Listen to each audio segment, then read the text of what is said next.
I do wish that we had like that. You know, you can view something in like read mode. Wish that existed. Like in Safari or like on your iPhone, you can like have it switch so it's just like a web page instead of a web page. It's like reading mode, so it like puts HTML, it like almost like a Kindle. Yeah. And this you have to have it highlighted, which if you're trying to highlight an article, it pulls all the ads, which is what I'm trying to avoid to begin with. Yeah. So yeah, that's my struggle right now. Oh, well, I'm sorry. Welcome to episode 128 of The Bar is Ankle High. Something about ADHD. My name is Katie. And I'm Garet. It's just been a weird, like, we're immediately recording this after episode 127, but we didn't really talk about everything that happened between early March and mid-April last time. Whatever do you mean? Yeah, pretty much. I feel like every month is like a lifetime's worth of headlines and events. I did see something that was like, without MAGA, 2026 so far would be Bad Bunny and Artemis. Artemis. I saw that. Yeah. And something else. Oh, Alicia. Oh, Lou. Yeah, Lou. Yeah, And the Olympics. Yeah. Yeah. And so I was like, okay, well, that's delightful. So like, let's just. It's kind of like last episode talking about the hydrogen car, and it was like, yeah. Oh. So it was just like, okay, I just need that reframing. Like, if we just deleted one thing, I just need filters. One horrible thing. Yeah, exactly. Yeah. So just think of it so far, and I mean, it does include MAGA, but we do have the Pope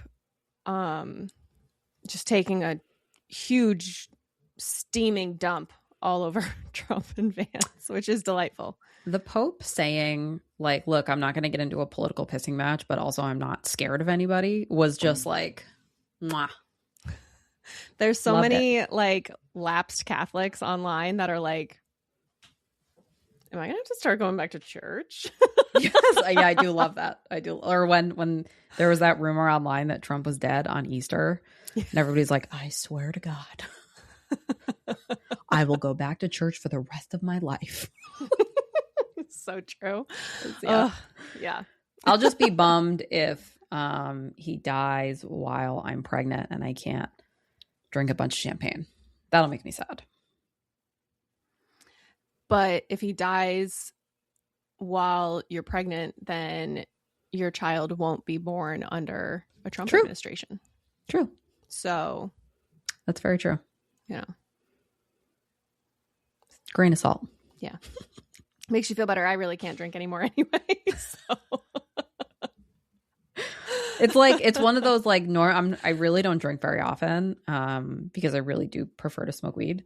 But it's like when you can't do something, when somebody's like, no, you can't have that, then you're like, well, now I want just a little. Wanna. Yeah. Just I'm putting on more blush because I feel like I'm looking particularly pale. Yeah, I turned off the light that I have on the laptop and I was like, oh goodness. Okay, turning that back on. I got that blush. Isn't that so nice? It is. I do like it. I wish it was a little bit more powdery, I guess. Mm-hmm. But it does look very nice. It applies very nicely. And it stays on. Like it doesn't seem to like fall off halfway through the day or something. Yes. Like I swear some makeup is like reactive to oxygen. Like it oxidizes. Yes. So then it just like disappears during the day. You walk outside and it's like, and I'm not somebody who touches my face a lot. Like I would, because I'm like, if I'm just listening, I will put like my hand like this, but I have to type for my job. So I am constantly not available, not able to do that. So I'm not actually touching my face all that often. I was like, I just need a little bit of makeup so that I can very quickly throw something on and like look together with I don't know, like minimal effort in the morning because I spend all of 5 minutes getting myself ready. So I have been very happy with it in that regard. I'm going to hold on. I'm going to stop the recording. Okay. So I was like, but it won't let you change that setting while you're recording. Okay. Sorry. We're back. Very annoying. That was on me. Hey, I wonder if now it'll let me do my blur. No, bitch. It's really annoying. I don't remember what we were talking about. Me neither. Fuck. Oh, current events. We were talking about current events. And Trump dying and why we can't have nice things. Yeah. But Mom Dami's killing it. So. Oh, man. Do we love Zoran? So much. What a little sweetie. Such a cutie patootie. I was listening to an interview with him on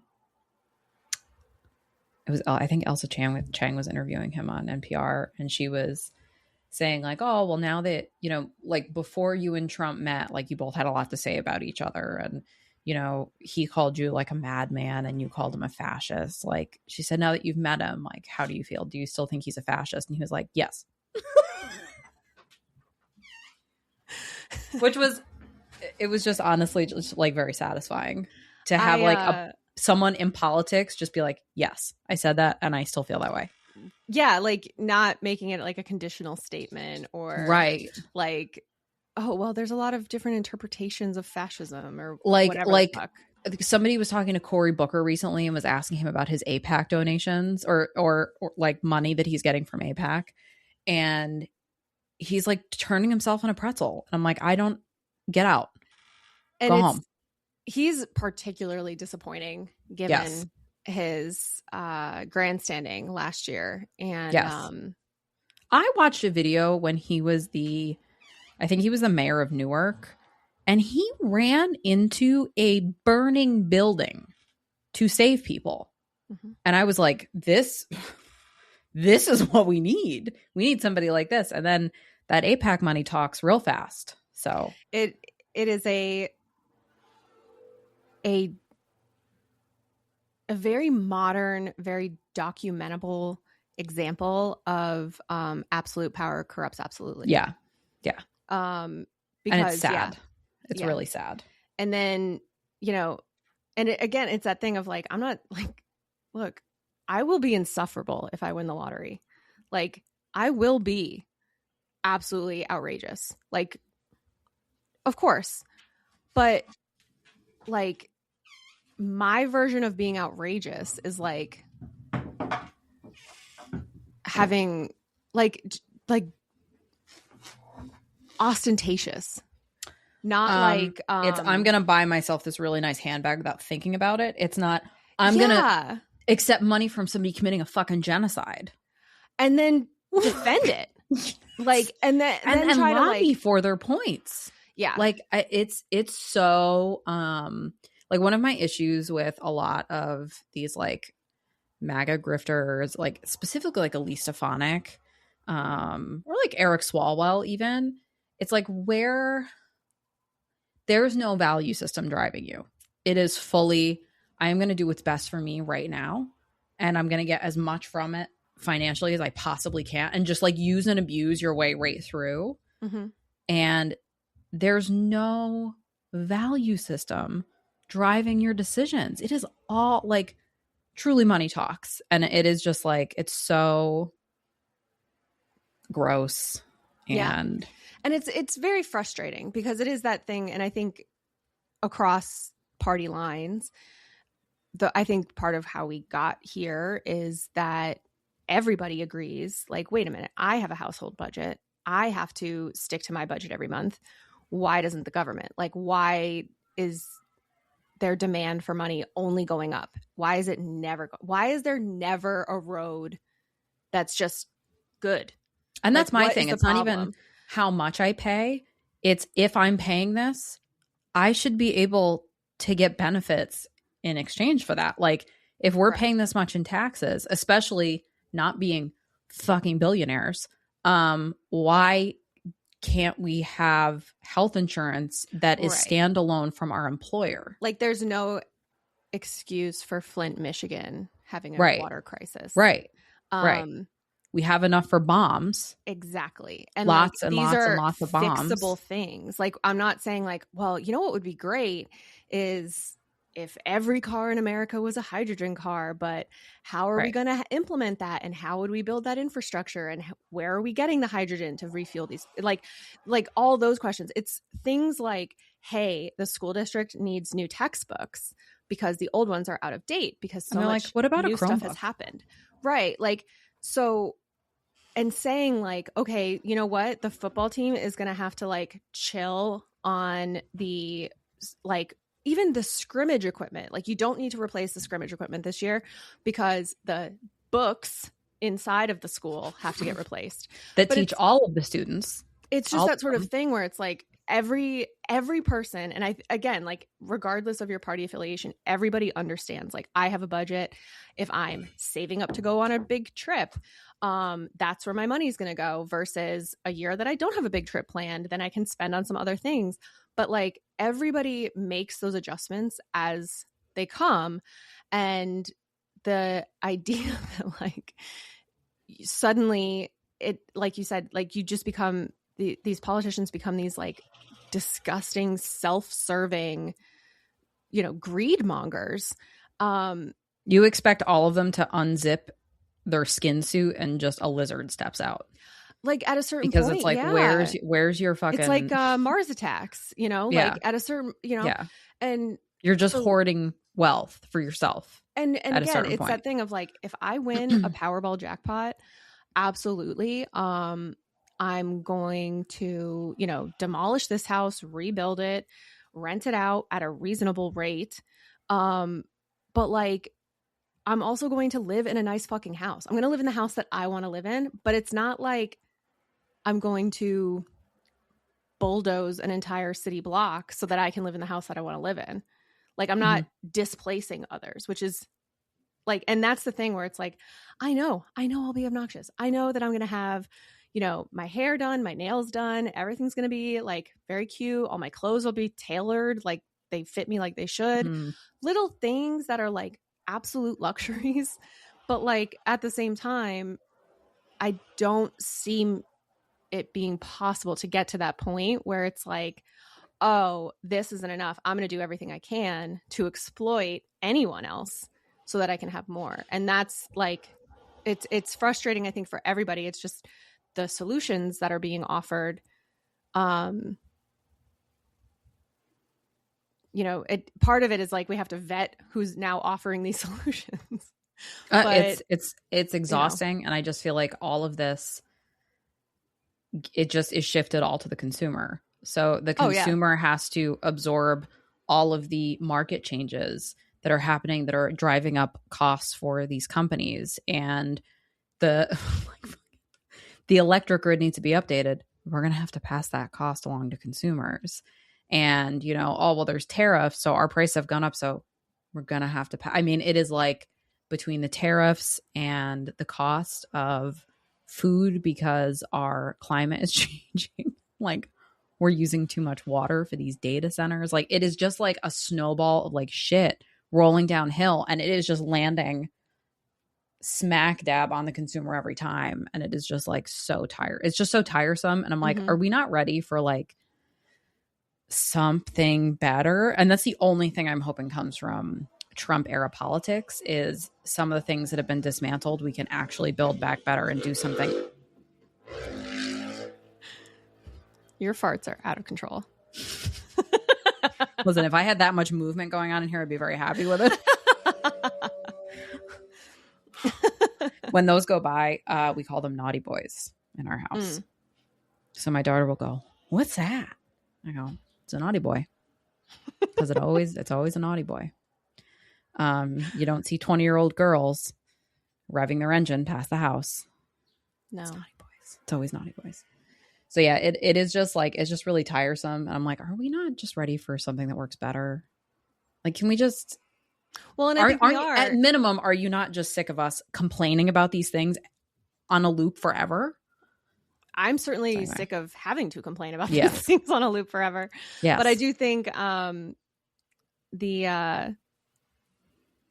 there clearly is a certain amount of a shift happening. Like Mamdani is a perfect example. And Mamdani is forcing the governor of New York, who is centrist at best. Yes.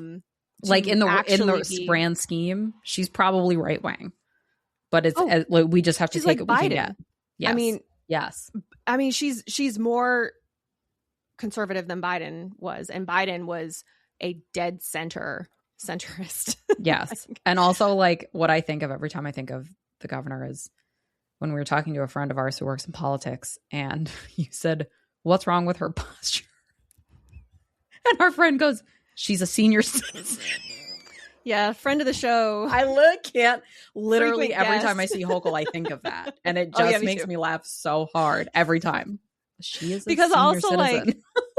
like for those who don't know, Governor Kathy Hochul is the governor of New York, and she colors her hair. I mean, it's our color hair that she uses, but like, yeah, the color, we probably have more senior gray. Citizen, and like the thought of like just her letting her hair go to its natural color, which also fuck the patriarchy on this, but like just that sort of thing. Like she would never be elected, which also like it's just that again that thing. And she's from Western New York. Like I understand why she was elected and why she's chosen by the and Democrats. The timing, right? Yeah. The timing of when she.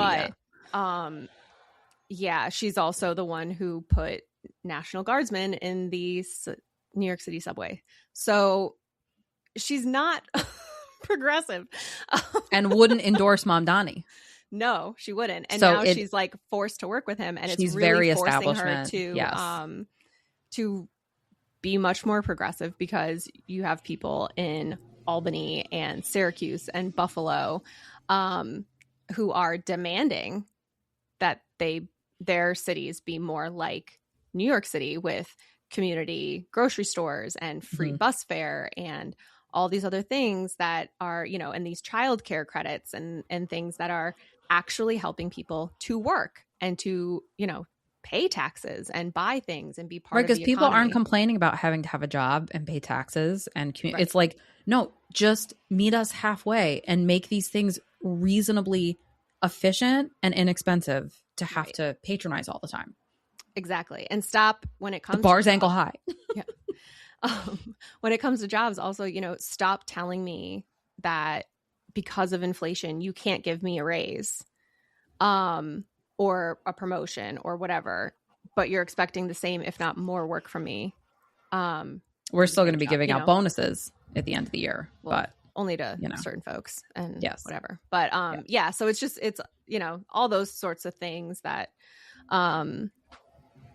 you know, I do think and very seriously hope that, especially with we're recording this April 18th, you guys are hearing this like the first week of June, but you know, with the recent AI image of Trump as Jesus resurrecting Jeffrey Epstein, I think you mean as a doctor. He was working for Red Cross. You're right. Florence Nightingale. But the reaction, especially from Catholic MAGAs, who, even when he was like threatening the Vatican, were like blah blah blah, and then suddenly like you put him in Jesus's outfit, and all of a sudden they're all like freaking the fuck out. And I think even some of the most diehard like evangelical MAGAs I've seen on social media, like they haven't like left MAGA, but they have said like, you know, I am praying that Donald will be, you know, whatever, cured of his whatever the fuck. Syphilis? No, he won't be. But dementia? No. What did I see? Somebody said it was it was a thing how he said like, oh, it was him as a doctor, and somebody was like, but what if like they told him, oh, just say it was a doctored photo. And he like, because he's so close to death with his dementia, just like flipped that around. And that's why he said that it showed him as a doctor, because he didn't understand that they said doctored photo. Isn't that totally plausible? Totally plausible. They said it, and I was like, I absolutely actually believe that that's what happened. Yes, 100%. That is the most, because at no point do I think, like, never has Trump ever apologized for anything. But like, which, you know, I'll hand it to that him. Kind of backtracking. He's not giving fake apologies. Right. He's not sorry and doesn't give a fuck. That's true. At least it's not fake. It's not like Eric Swalwell's fucking video that he released about how innocent he was. It was one of those I watched. I was like, you are guilty as fuck. Did you see what he did with the cease and desists? No. You hear about this? So the article went live on CNN.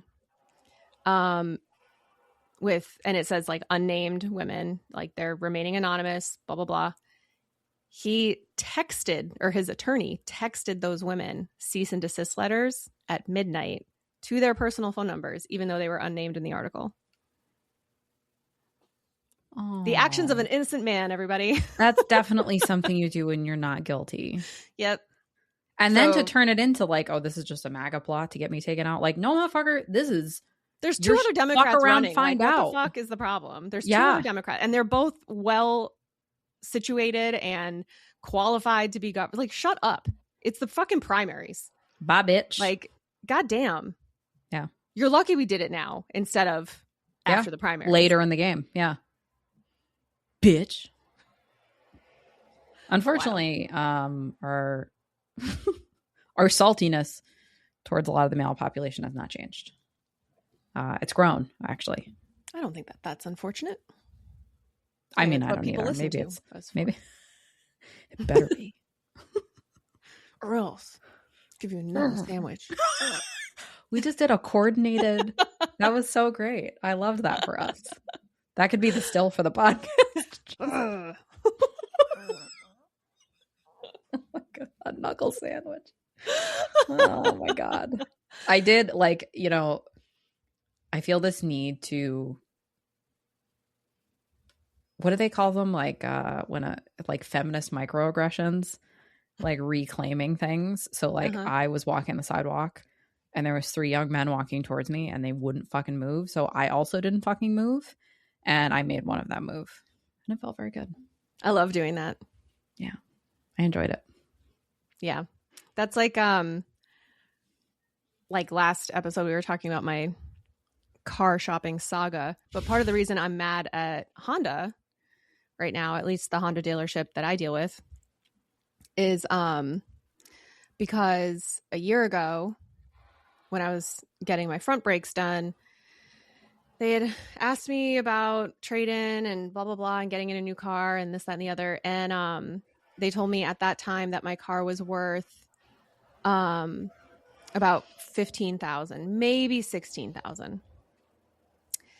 Around the same time, PK was also shopping for a new car because his job was changing and he just needed a new car.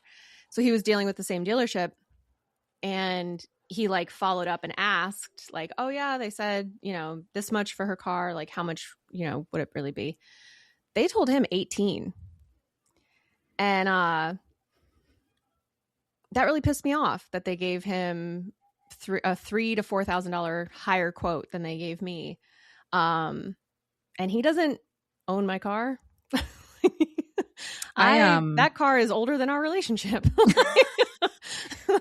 When I they had given me an offer and I countered it with a higher number on my car and a lower list price on the new car, and they accepted it. And I was like, I should have asked for more.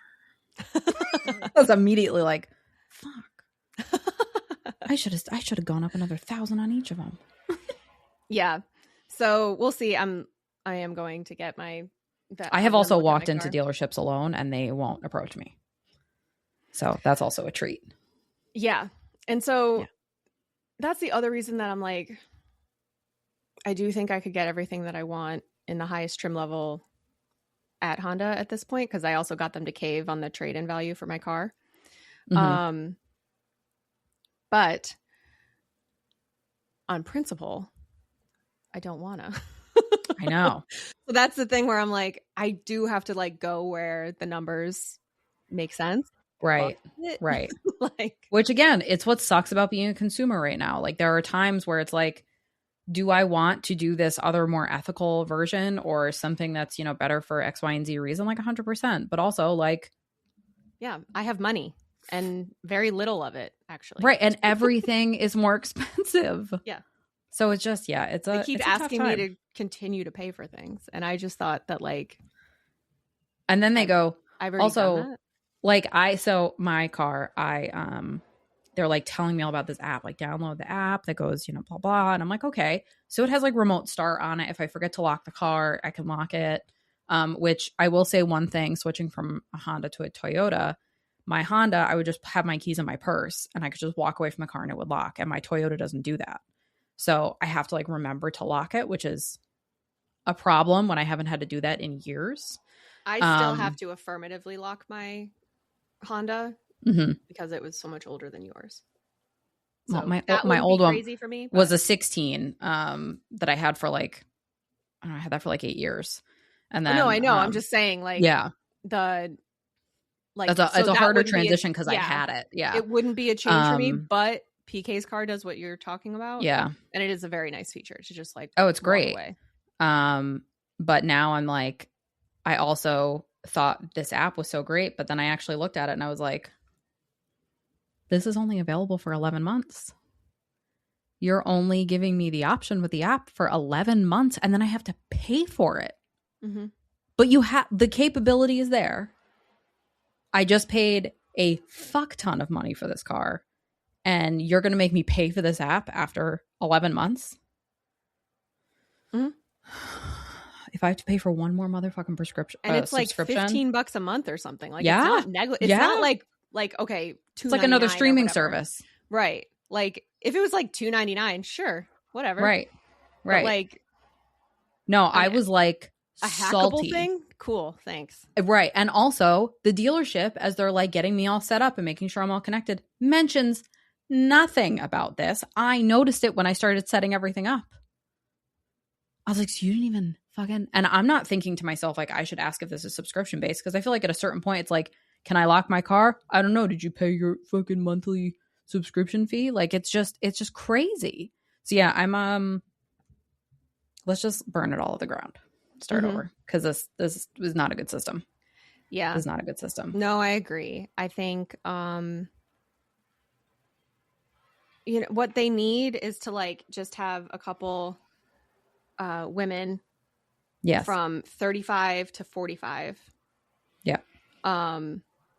with children and without, with jobs and without, different education levels. That's who we're just going to round table this.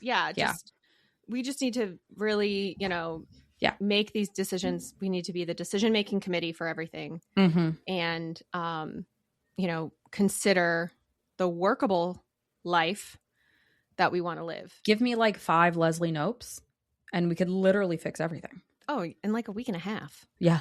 And we'd have waffles. Yeah. Yes, with whipped cream. I'm just so tired. I'm just so tired of it. It's like like even listening to the news and they'll be calling this the war in Iran. And I'm like, this is unsanctioned.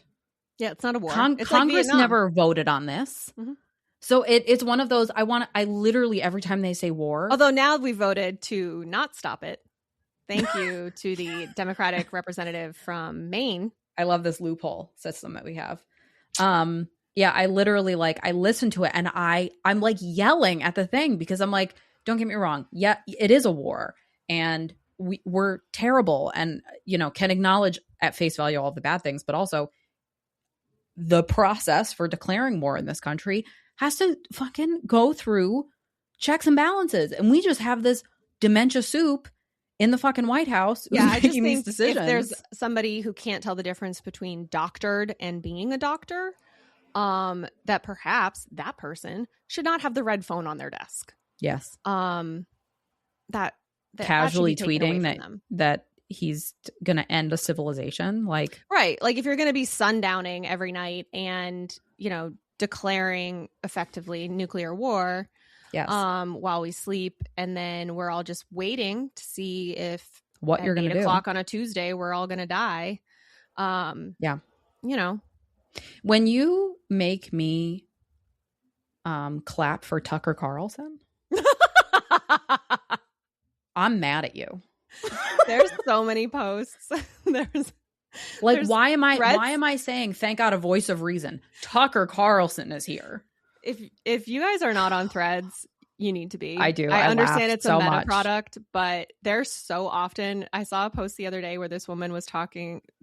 Apparently, a woman based on the name, I believe, was Andrea or something like that, and then the picture with the profile was that of a female or female presenting person. But she posted something about how child support, like taking her tax refund, is legal robbery. And all the comments were like, hey, how dare you make me agree with a man? Yes, that's kind of. But like all the posts that are like, don't make me defend a man. Don't make me do that. Trump era politics means that I'm hearing John Bolton and Tucker Carlson and Nick Fuentes saying things, and I'm like, that's a solid point. That's a fucking solid point. People who but again, there's a value system that is driving this decision making, right? That's what got Kirk assassinated. Was him saying that we need to stop giving money to a genocidal nation in the Middle East. It's just like it's like on that, those, and Am his I the wife asshole? Wanted to hook up with JD Vance, but definitely allegedly. But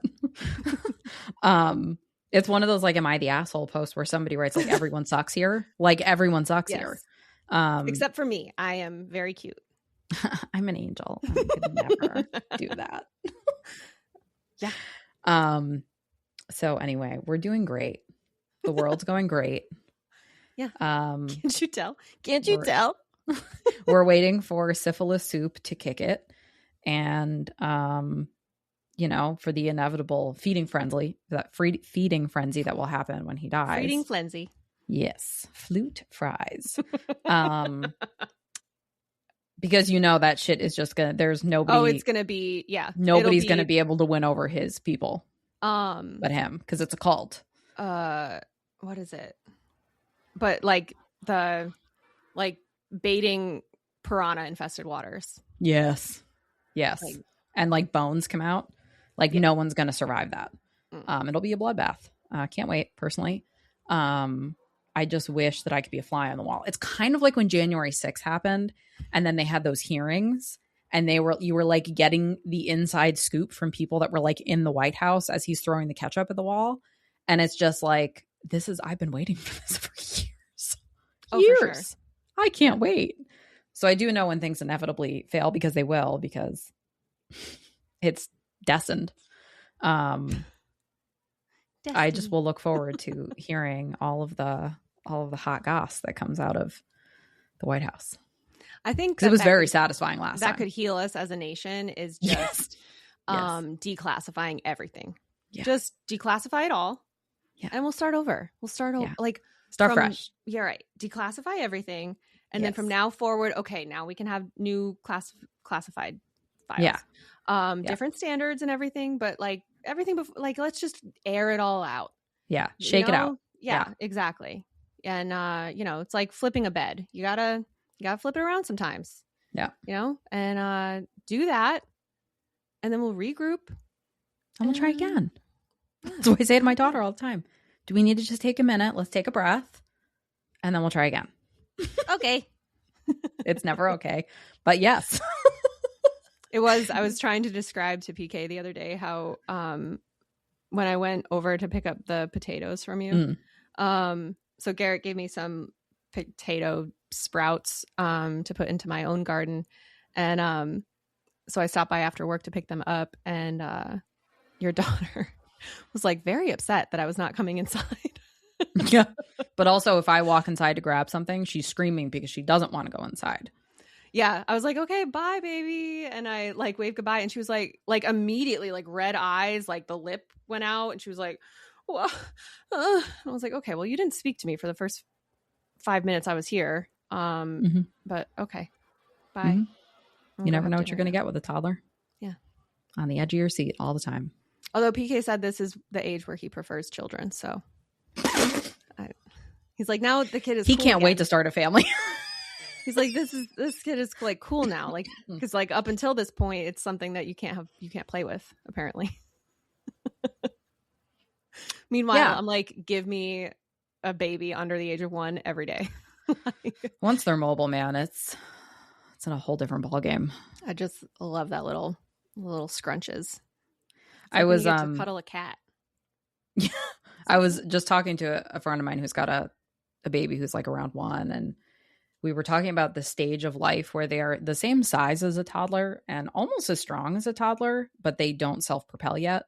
And you're just carrying around a chimp all day. And I remember it was the winter time. We had just moved, and my daughter weighs about the same as she does now, but didn't walk. Mm-hmm. And I've mentioned before, our house has a lot of stairs. And constantly having to pick her up and lug her around it just like physically wears on you after a while. It's also the time or the age where I remember always getting like a fat lip from a kid that I'm holding because they like swing their body around and they just like manage to like hit your mouth and your teeth at like just the right spot. So it's just like the worst. And then yeah, you can't drop them because they get mad when you drop a baby. And yeah. I've been headbutted in the eye. Actually, she threw an insulated cup one time and it hit me in the eye. And I thought I was going to have a black eye. I had a small bruise. Yeah, headbutted in the mouth, nose. It's really, it's real time. Toddlers are so much fun. She is getting to the point though where she's like starting to get herself dressed and undressed, and so she's becoming a little bit more independent. So I think that's good timing for to start over. One.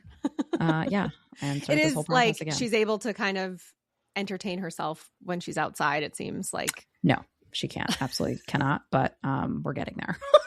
At least she's at the point where she's not like constantly falling like face first or putting rocks in her mouth. Yes, so that's more what I meant. Is like she can kick a ball and go off and you don't have to be like oh no, I definitely still do because she will climb things. Well, yeah, but or that's on you up. For putting in a jungle gym. Like that's on you. Climbing the hose reel, she was convinced because it had wheels that she was supposed to get in it, so she just kept climbing it. And I was like, no, I get she's what like you're saying. The worm from Busy Town. Yes. I was like, wheels. I get what you're saying. I'm supposed to sit inside this thing. However, that's not how this works. So you can't sit on it. And I was obviously lying to her. So well, I've always said that. Yeah. So and my joke is usually that like I'm clearly trying to poison her, which is why all the food I give her is must be poisoned, which is why she won't eat it. Yeah. Yeah, toddlers are. You did try to put glass in her sourdough that time. I did. I did. I really did. Started off with the hand sanitizer and just kept on plowing through. It's really not on her that she thinks you're poisoning her. Yeah. Like in utero, you were doing your best. I was eating hand sanitizer. I still haven't told the OB about that. Actually, I probably should tell her now because she would laugh at it. She would get a kick out of it now. And I think also now that she's in her own practice, I've noticed her bedside manner has softened a lot and she's slowed down a lot, even though I think she's way busier. Yeah, but it's like on her terms. She's in her own space and you can tell she's really, because the first couple times I met with her, I was like, oh my God, she just made me like very anxious about things. Yeah. Which is what her, like the Google reviews would say about her in the past. Which I'd never had that experience, but I've also never been pregnant. So I never had any reason to see that side of her. Right. From a clinician standpoint, it was always a very straightforward pap smear and pelvic exam for me. Right.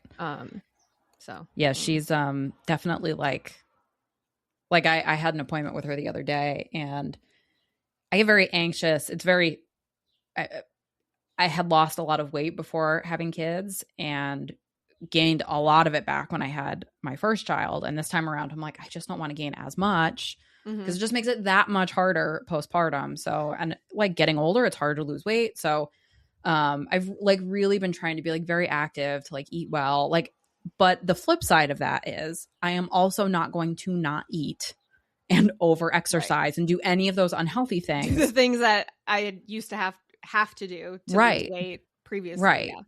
Yeah. So it's you just could that just have constant surgery. I did it. What's another abdominal surgery? Come on. Yeah, I mean, you're already in there. Like, can you also give me a tummy tuck and do gastric bypass? Yeah, just reorganize my intestines. Like, yeah, that's you already pulled them all out anyway. You did. You pulled everything apart. Yeah. Easy. So I think I was just very anxious going into this appointment. Like, oh my God, like, because it's a terrible feeling going into the OBs and having some, like, I literally at my maybe 12-week appointment with my first daughter, the nurse practitioner that I saw said, asked me if I knew about healthy eating, because she felt like I had gained too much weight in my first trimester or whatever. Like when you can't move and if you don't eat, you feel like you're going to throw up and then you will throw up. Right. But also like, because you already have high blood pressure, assuming she didn't know your history with like high cholesterol, high blood pressure, if she was just like seeing that suddenly on your chart, I can understand her being concerned. However, not the time. I don't think she read my chart. I think she literally just came in and was like, no, gained too much weight. And it was one of those like, so I don't see practitioners like that anymore. Yeah. My surgical follow-up that I had earlier in April, he like gave me a chart that shows like target weight loss, like for a certain number of months after surgery and whatever. And he was like, but before he gave it to me, he's like, is it going to like mess with your head if I give you this chart? Like he checked. Yeah. Because he was like, I don't want to like give it to you if you're going to like focus on it and think that like that's the measure. But now that I know there's a chart, I'm going to do that anyway. So just give me the chart. That was pretty much how I didn't say all that. In my head, I'm like, well, now I have to see it. It's one of those like, I don't want to tell you. Yeah. Well, now you have to tell me. Either you give me this chart or I go online and I find a definitely worse one. Yes. So yes. You might as well give me the one you want me to look at. 100%. But I appreciated him checking in and yes, because there was a time in my life where that really would have controlled every decision I made. Oh, 100%. Yeah. Absolutely. Whereas, doing all the work that I've done mentally, in the past 10 years, basically, has really changed my relationship with that. But if I had been asked that question 10 years ago, it would have put me right in a spiral. So I can only imagine. I go into them like with very defensive, like I already have my case planned for myself, Yeah. When it, like logically in reality, I feel like your body responds the way your body responds. Like, yeah. Especially for something that is so biologic that like it really, so little of it can be controlled in the first place. But it's also just a biological reaction at all. Like it's like going through puberty. Like right. And I feel like I only have how so it much happens control. Is how it happens. Either you're somebody that gets a ton of acne or you're not. But that doesn't mean that you're not going through puberty the right way.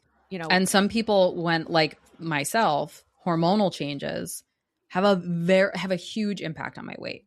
Yeah. So I was just like very anxious going into it, and there's a medical assistant there, and I stepped on the scale backwards because I was already at the point where I was like, I don't even want to know. Yeah. And she was like, good job. That is so healthy. And I was like, thank you so much. Her. And then I went into the appointment and the doctor was like, she came in and sat down and was like, you look great. Okay, you're feeling good. Like checking in on some things. She's like, this is great. Like no reason for concern right now. Like, and then she goes, can I give you a hug? And I was like, yeah, always. So it was it was such a different experience. I have to call them and get my shit transferred. Yeah, they're great. I love The Office. Like really. And there's people... I appreciate the Crypt Keeper at the old place, but especially since our NP retired, it's like, what? I don't want to go see a different And NP. that's why I was going to stay for her. Yeah. And I was like, I know she's close to retirement. Like, I'm going to switch over. Yeah. And I miss her a lot because she was the best. She was so good. She was just, it's like that thing, like every once in a while when you like meet somebody, like you meet a teacher, like Miss Rachel.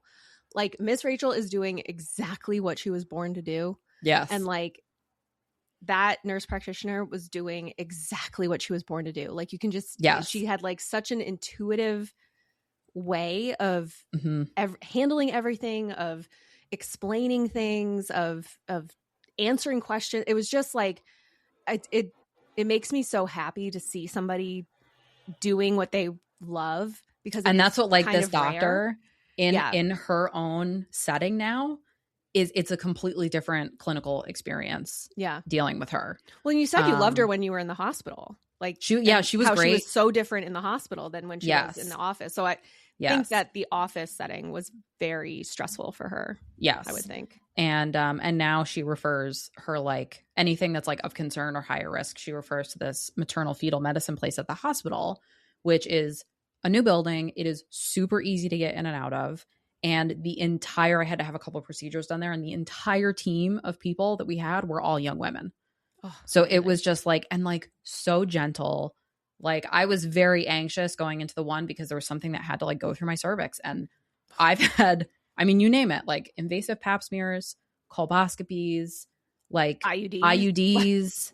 That's immediately what I think of, is like, if you're putting something through my cervix, it has to be like an IUD, like, because the descriptions of that are horrific.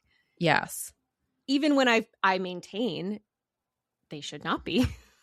Right. Either you need to make an IUD that's smaller yet effective, or figure out a different way to do that. Or you need to be doing like an outpatient where people are giving like an anesthetic. Yeah. Because it telling me that I need Advil.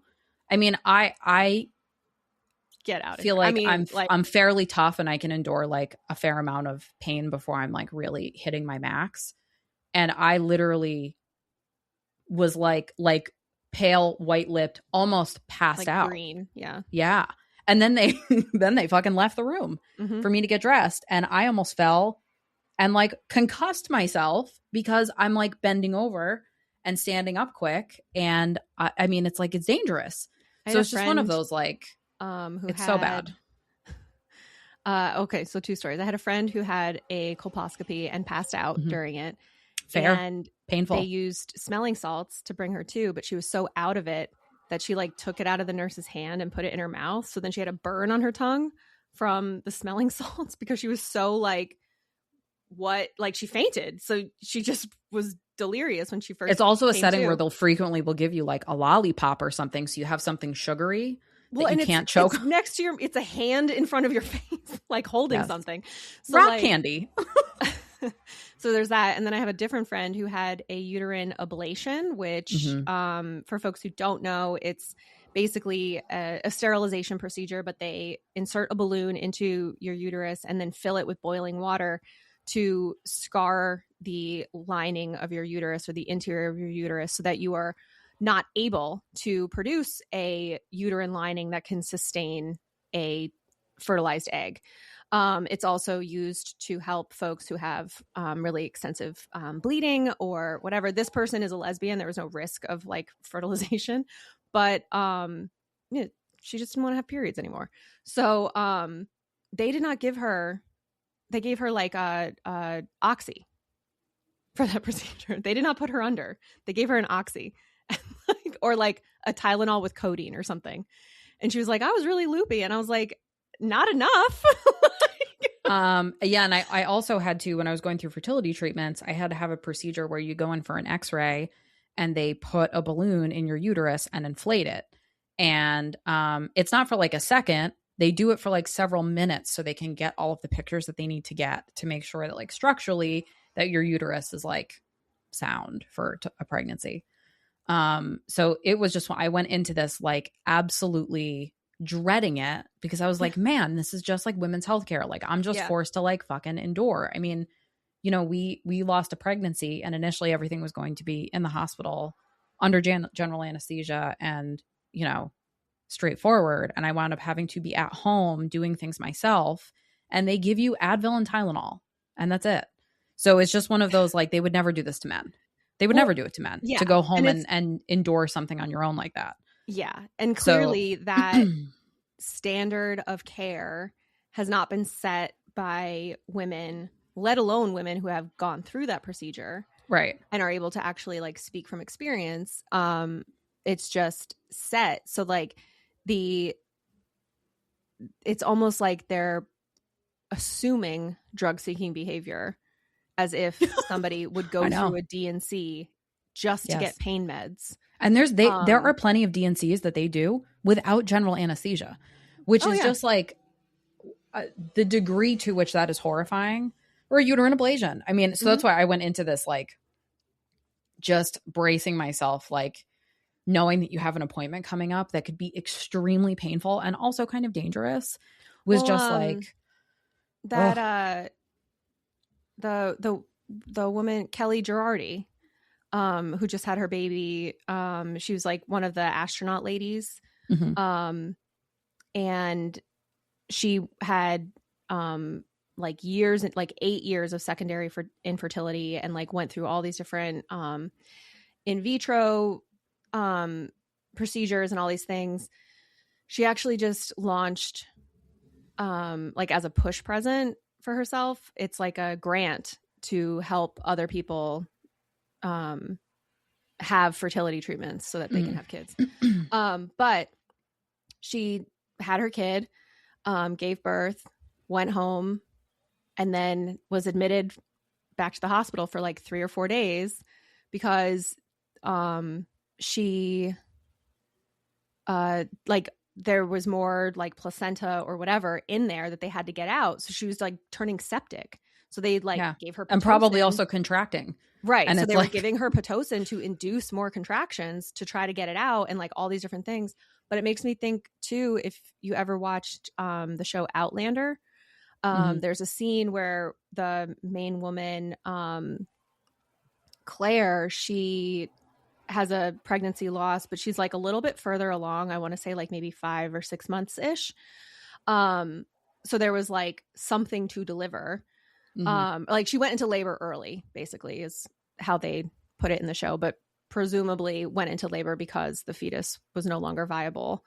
But she was, because it was the 1700s, the hospital was like run by nuns and was pretty much just the basement of the church. And this like herbalist, this apothecary guy, like she had this like horrible fever, and she was trained in modern medicine. And if you don't know the story of Outlander, I'm not going to explain it to you guys. It's a quick Google, but there's like a time travel aspect. So she was trained in modern medicine. That's all you have to know. But it's like that thing of like, how would you describe to somebody, hey, there's like some extra placenta still stuck in my uterus. I need you to get, like, how do you describe that to somebody? They don't know like, to the extent that they know what a placenta is, they don't know how to go back in and get it. Like, so this herbalist, it's obviously guy, the demons. Right. But this herbalist guy understood what was happening and why, because I think they were saying also that she was just like struggling with the loss of the child and it was just depression or whatever. And but she was like hallucinating, like her fever was so high.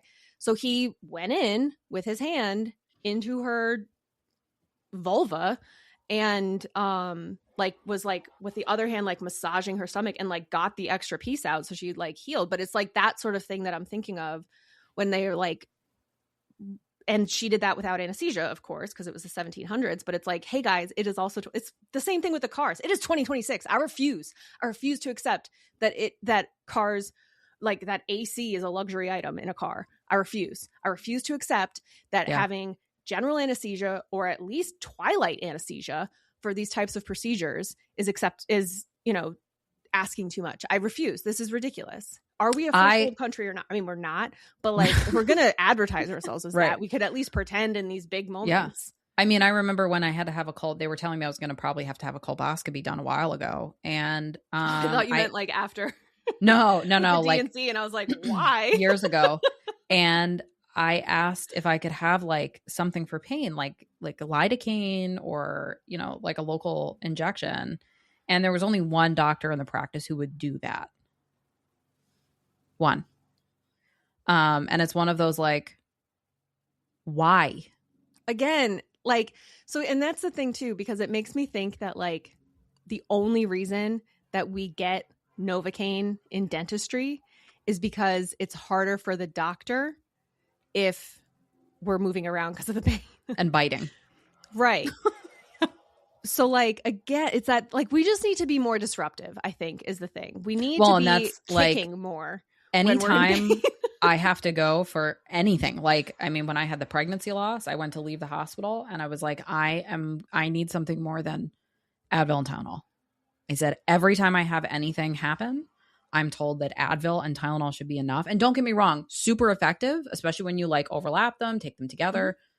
But this is not a headache. This is not body aches from the flu. This is a medical situation. You know, when they give you misoprostol, it's causing you to have contractions. So I was like, I'm going to need, and they gave me, you know, now not post opioid crisis, but like in this era, 5 milligrams is how much they will give you. And they'll give you like 3 of them. Which, whatever, it was enough. It was enough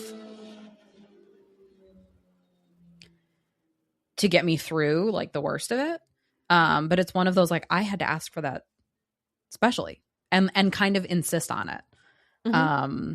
So it was, I was really braced for much worse. And the experience was quite literally painless. It was more uncomfortable having to have a speculum in while my bladder was full. And then having somebody do an ultrasound at the same time, so it's like pushing on your belly. That was more uncomfortable. With your full bladder is the with a speculum was really a joy. A joy. I had to have an ultrasound with my bladder of my uterus with my bladder full at one point. Not because I'm pregnant or trying to be, just checking in on things, I guess. Whatever. But yeah, the having to have a full bladder. Nightmare. Absolutely. Well, even and if with you tell the me probe like version, yeah, like at least I guess you're not pushing down on the top of my stomach, but like all I can think the entire time is don't pee. Well, and it's the worst. When you tell me my bladder has to be full, my brain does the ADHD thing where it's like, well, it has to be. I have to be sweating. Full that a bladder has ever been full. Yeah. Right. Yep. And then I go in and they're like, can you pee a little and just like be less full? And I'm like, yeah, I can do that. But also then I'd just be like, did I pee too much? I don't know. What do you mean by pee a little? I can't promise that I can turn the faucet off immediately. Like, and in the old office I used to go to that was terrible, there was one time where I had to go for some kind of ultrasound. And I think it was after I had ovarian cyst rupture. They wanted me to come back so they could like check and make sure everything looked okay. And it was like, oh, make sure you have a full bladder. And my bladder wasn't full enough. And I got like scolded and they sent me out to the waiting room to sit and drink water. And drink water. And then they would try again and scolded me. So now when I go, I'm like, all right, it's been a challenge. I can't sit still and I'm sweating. My bladder's super full. I did all the things. I have to sit on a puppy training pad in my car in case I hit a pothole on my way over Truly. Here. But I am ready. Oh my God. So yeah, it's I've been very pleasantly surprised this time around. That it's been less I have felt less judged this time through pregnancy, I think. Because now we know you're a slut. So yes.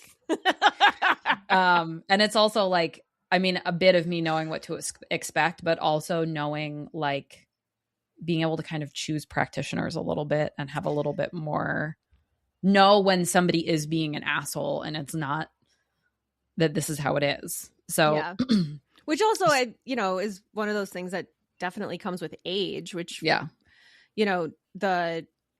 even just feeling comfortable enough to ask questions, let alone like demand, a different provider or to seek out a different provider. Mm-hmm. And then you look at like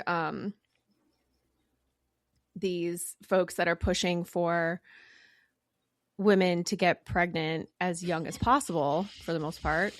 And you just think of like the, I know it was news to you, but like when the baby eats your brain anyway as you're gestating, and then you're doing that to somebody who does not, their brain hasn't finished developing. Right, their brain is still trying to grow in the first place, and then you're also it sets up perfectly those scenes from The Handmaid's Tale when they're at the doctor behind the veil. Yes. And where it's like no questions or whatever. Also, have you started watching? There's a new Handmaid's Tale series. It's too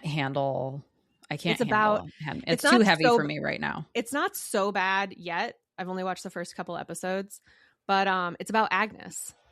Like they go back to get Agnes. Oh yeah. No, I did. Like initially I was watching it and I was like, Agnes, that was the blah blah blah name. And then like there was something else they showed and I was like, I'm pretty sure this is definitely Agnes. And then they like showed June at some point and I was like, oh okay, I was right. Yeah, it's I'm smart. It's just like it was heavy before having children, but now I'm like, I'm just not. I mean, I can't handle. I just feel like life is so heavy right now. Like I had somebody walk by me at work and I was on lunch reading at my desk and they were like, oh, what are you reading? And I was like, no, it's embarrassing because I can't read anything real. I'm reading about fairies right now because I can't read real things. Are you reading Fairy Smut? Yeah, but it's not, I would say it's light on the smut. Is it The Court of Thorn and Roses? Yeah. Okay. I'm like almost done with the third book. Oh, cool. I don't know that one's embarrassing because like everybody loves it. Everybody loves. I mean, I don't think it's worth like loving. But it was definitely True Blood. Yeah, when I was like, 18, 19, that was. Yeah, it's just like, I don't know. I feel like there was an entire book of we're going to go to war. There's going to be a fairy war. We're going to war, and then you're like 2/3 of the way through the book and you're like, okay, but when are we doing that? Yeah. So I just can't handle stuff that's like, I'm like, man, life's fucking serious enough right now. I need something. I need love on the spectrum. That's what I need. So I did not prepare anything for today. I do have an article. Okay. Yeah. That I wanted to talk about. I saw this headline: children with ADHD report applying less effort on cognitive tasks compared to their peers. Ooh. So this is a very small scale study. Like I think it was only like maybe 100 kids, 80 children. And it was about 50-50 neurotypical versus kids with ADHD or some kind of attention deficit diagnosis. They gave them 4 different cognition tests that no one was like harder than the other, but they asked the kids to like rate how difficult the activity felt. And they found that the kids with ADHD reported putting less effort into activities compared to the neurotypical kids. And it was like consistent over all of the activities. This is why my brother got in trouble in school because he'd finish his work and then would like be distracting. Yeah. Well, and I was like, I was surprised. I'm not surprised in the sense that like I was the type of student that would like really force myself to pay like really close attention in class and like sit right in the front and take really good notes and then not study for a test because I was retaining. I would just like flip through my notes. I was like retaining and I was writing it down. So I was remembering it. And I made sure when I was in class, I was like asking questions so I understood conceptually. But then it was like goodbye and left. People would be like studying the night before a test and I wouldn't really be studying because I also didn't care that much. So it was interesting to me in the sense that I feel like we've talked a lot about the tendency to be very self-critical with ADHD, and especially when you like know that you have ADHD and you're neurodivergent, and how much more effort things take, and that things do take more effort, a lot of things. But I think also if you don't have the kids talking about it, like how many times I left a test and I was like, and other kids would be like, that was really hard. And then suddenly I was like, oh, fuck, did I bomb it? Because I didn't think it was that hard. Test I've ever taken. Every single one. Right. You would talk to somebody who was like a good student who was neurotypical, who would be like, oh my God, that was so hard. And I was like, again, like, because, you know, I'm sure we've talked about it, but like neurodivergent people are better at recognizing patterns. So when you're sitting in class and you hear your teacher say, hey, remember this for the test. And you figure out that teacher's pattern. Yeah. Like I had a professor in college who it took me a while. I did like 2 or 3 classes with her. I never had a good grade in any of her classes. Like I would get like a B-, but I knew I fucking busted my ass for that B-. Like I worked really hard for that. So I was never upset about my grade. Ultimately, she was just a very hard professor, was brilliant, but she would give very specific economic examples in class and would expound on it and explain the whole thing. And then you would get an essay question on her test that was asking for one of those examples. So I started recording her lectures. And if I knew I had a test coming up, I would go to the lecture where she talked about whatever example, and I would listen to it before I went into class. And then so it was like, once I figured out, and you're right, the pattern, I was like, oh, okay, I know how to take her test now. Whereas other kids were like, this is fucking, I can't do this. My torts her tests are, and then she was a bitch because her tests were hard, you know? Well, right. My torts professor in law school was like that. Because he practiced for quite a long time in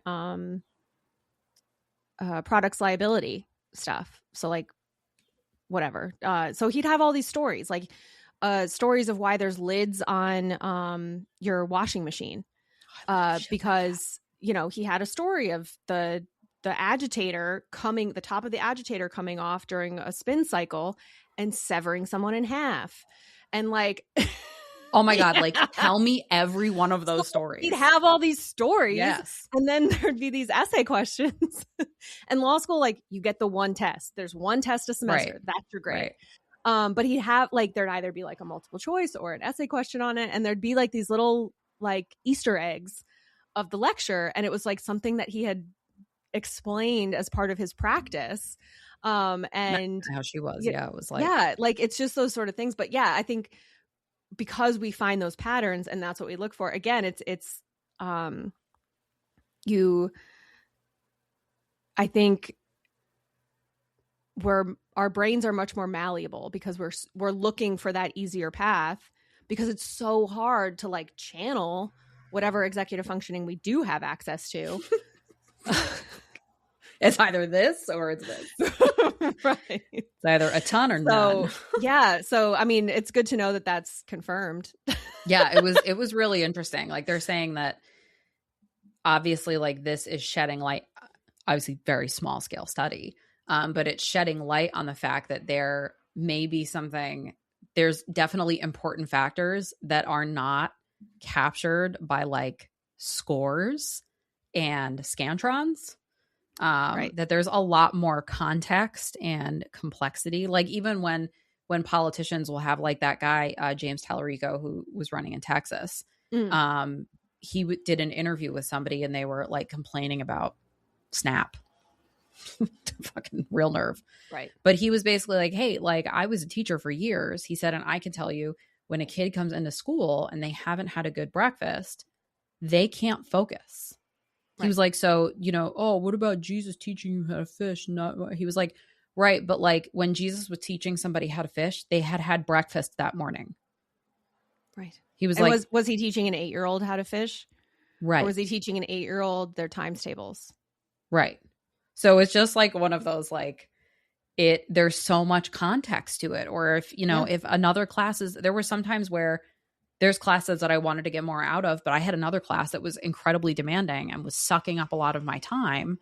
And I couldn't get as involved as I wanted to in this class that I like genuinely found interesting, just because it was just like how it was. So there's like a lot of context that goes into things.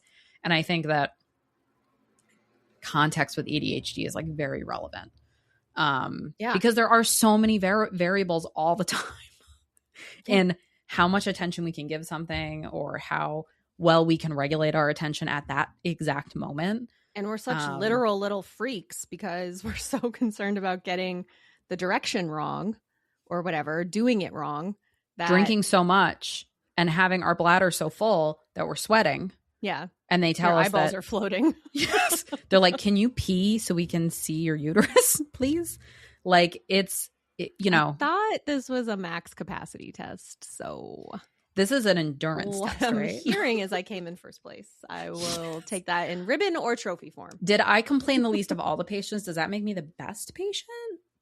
I think I win the award. So it's just one of those, like, I think if anything, if like we're going to show that there's a lot more context to it. And like there would be a huge difference between administering this and doing all of these back to back versus doing 2 and 2 and giving a break in between, or doing 1 and a break and 1 and a break. Like, I mean, my ability to focus when I'm on the third task might be garbage. And maybe I perform worse, even though there's no difference in difficulty. Well, and especially though, if it's like, I know once I finish this task, I get ice cream or like whatever I get to go to recess. Like because I can also be extremely like slapshod with my work if I'm just trying to like get it done and get it out the door. Kind of I will say a downside of this is they only tested boys. What? That's the first time that has come up on this show. Wow.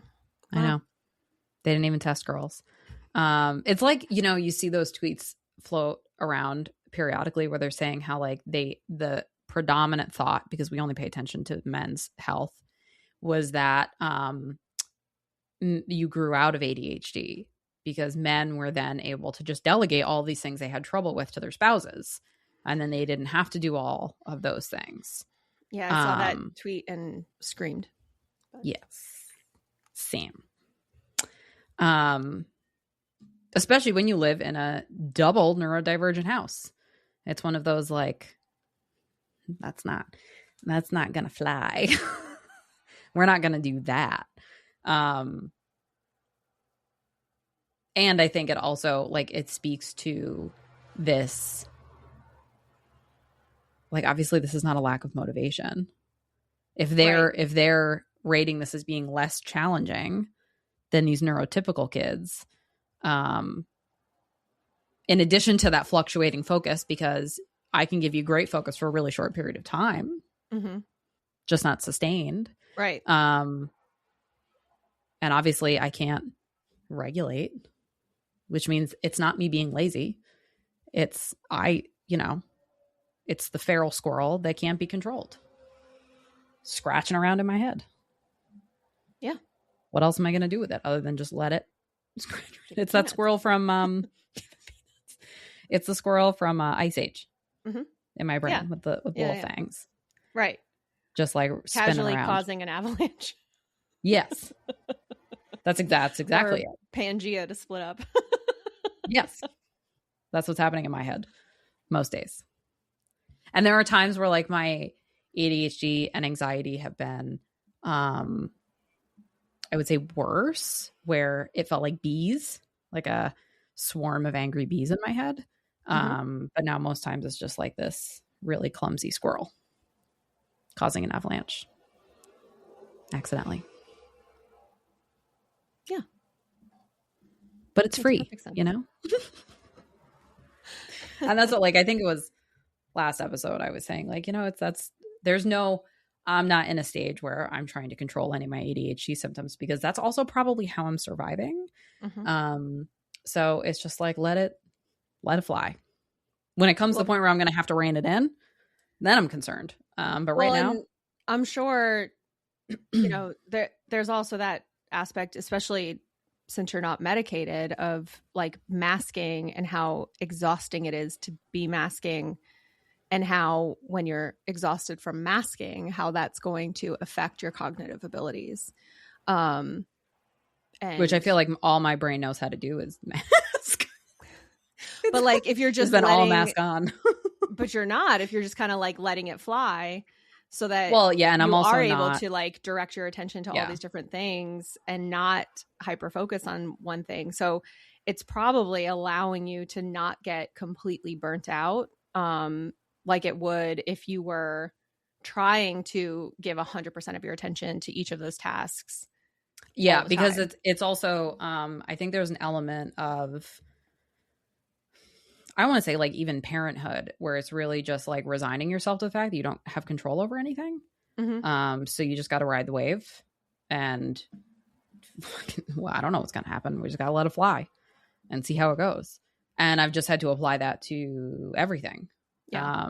And I'll circle back when I circle back. Might take me a bit, but that's all I can do. Whatever. It'll be fine. So yeah, and it's just one of those, like, you know, I try and give it a priority if I can, and if not, I'm gonna have to delegate it because there's no guarantees. So I'm just kind of leaning into the ADHD right now. Cool.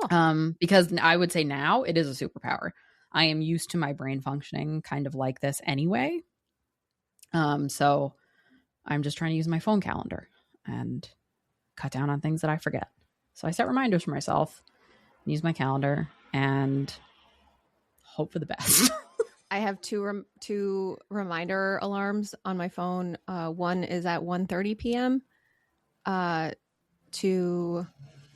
12:30 p.m. to take my afternoon meds and vitamins. And then there's a second alarm at 2:30 p.m. that says, no, seriously, please take your meds. Did you forget? Yes.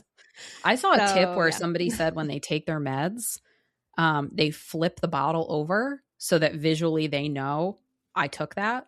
Because there's times where I'm like, oh, I just use the pill I know organizer, I thought about it. I only know, like, if the little box is empty, that's how I know I took it. I used to. And then that became a whole fucking task that I was like, I can't be bothered. And I have to take like more meds now. I take like Unisom to help me sleep. In addition to my normal meds that I take, Unisom, and I'm also taking Colace because that's how it is when you're pregnant. And I have to take baby aspirin twice a day. So it's like, there's just too many. So I've just gotten into the flow of like grabbing them. But I also have like 2 sets of them now. So I have like a set for my bed and a set downstairs so that I don't forget before I leave to take them. And then if I do forget when I get in bed, I've got everything right there. So I'm just working with the ADHD, which we've talked about a lot on the podcast, like not fighting it and just letting it be the way it is. Like, that's just how my brain is. And destigmatizing it, like talking to my team at work and being like, hey, there's a good chance I'm going to forget that. Can you please remind me? Or asking them multiple times, is there something I haven't gotten back to somebody on? Have I forgotten anything? Circle back with me. Somebody was like, I didn't want to like be rude, but there's like a draft in the shared mailbox that you haven't sent. And I was like, oh, I forgot about that. Thank you for reminding me. Like, and it was like no, I'm not taking offense to that. Remind me if you see it. Cause I'm only one person. Like I'm going to forget stuff. So just remind me. And I'll be like, oh shit, that's right. I forgot. And I'll take care of it. So I think there's that too, just being open about it and, you know, as good as it's going to get. Nobody's getting 100%. Somebody had to help me with a certified mailing envelope the other day, and we both laughed very hard because it took us multiple attempts. I was like, so between the two of us, there's like a whole brain. To like fill out the green card? It was the green card. It was printing the labels. I hadn't done it in like 5 or 6 years. Yeah. Because I just don't ever have to do it. Yeah. And somebody from an insurance carrier was like, can you mail that back to me? And I was like, yeah, I can do that. Can is a strong word. So yeah, it's been, you know, because the pregnancy we're in is for real. It's definitely true. But I also have to remind myself, like, when you go through pregnancy, like, your brain is rewiring. It's like your brain undergoes structural changes. So this isn't me having to unpack those thoughts. This is not me being dumb. this is not me being lazy or just not paying attention or whatever. This is like, nope, your brain's just doing a lot of things. Your brain is an old phone that's overheating. That's what's happening. So yeah, I've just been trying to be nice to myself and, lean into the lack of focus, lean into the squirrel, the inner squirrel. Lean into your inner squirrel. You heard it here first, folks. Well, happy Pride Month, and thank you for listening. We will be here again in 2 weeks, so make sure you're subscribed. And if you want to support us, you can either support us for free by leaving a 5-star review wherever you find us. If you want to support us for $5 a month, then you can go to patreon.com/thebarisAnkleHigh. And we are on Instagram and threads at @thebarisAnkleHigh. We are on TikTok at AnkleHighPod. And that's all she wrote. See you in a couple weeks. Bye. Yeah. Oh, because the bar is ankle high. Nailed it.